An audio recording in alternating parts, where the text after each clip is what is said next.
अजना दुर्वृत्त सार जो हॉस्टेल अच्छी लेडीज हॉस्टेल पाचेरी डेई भीतर को पशि जाता।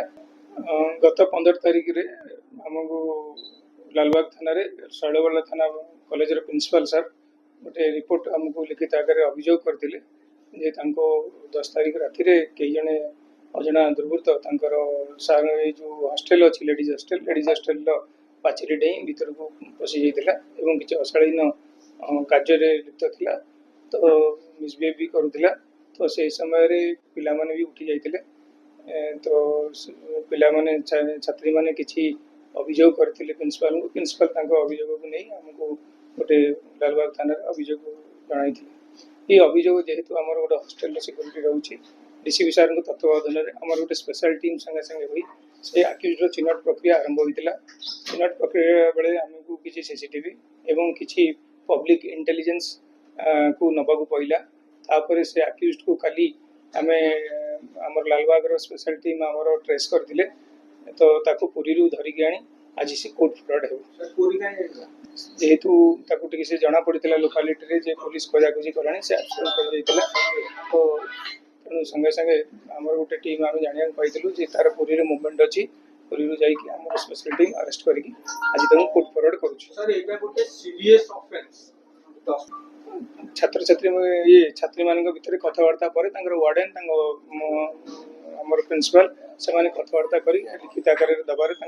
देते आम इमिडिएटली आमर ये अभियोगटा मिलला मात्रे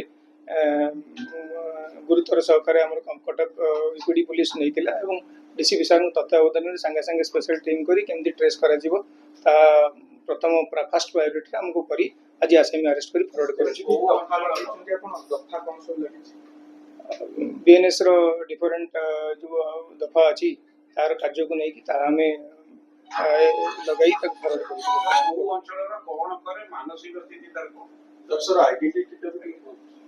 से पिलाटी हूँ रुद्र नारायण साहू आलमचंद बजार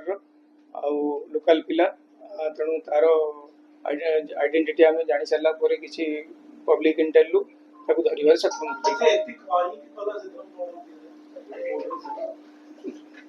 तार मानसिक मानसिक स्थिति ठीक था न था जहाँ जहाँ जेहेतु ये गोटे धर्तव्य अपराध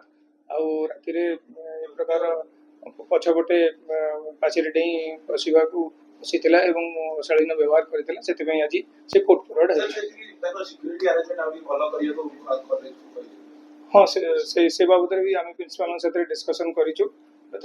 बैक साइड सिक्यूरीटी आउ टे इंटेंसिफाई कर आम मान डिप्लॉयमेंट तो प्राय रोचे राति इंटेंसिव पेट्रोलिंग होती कौन प्रकार परवर्ती आमती रिओकरेन्स आउ नहब से आम यत्नशील तार क्यारेक्टर एंटीसीडेंट वेरिफिकेशन करुचु आउ से स्विगी काम करुला तेणु आम धरी आउ पचरा उचरा कर कोर्ट फरवर्ड करुँ।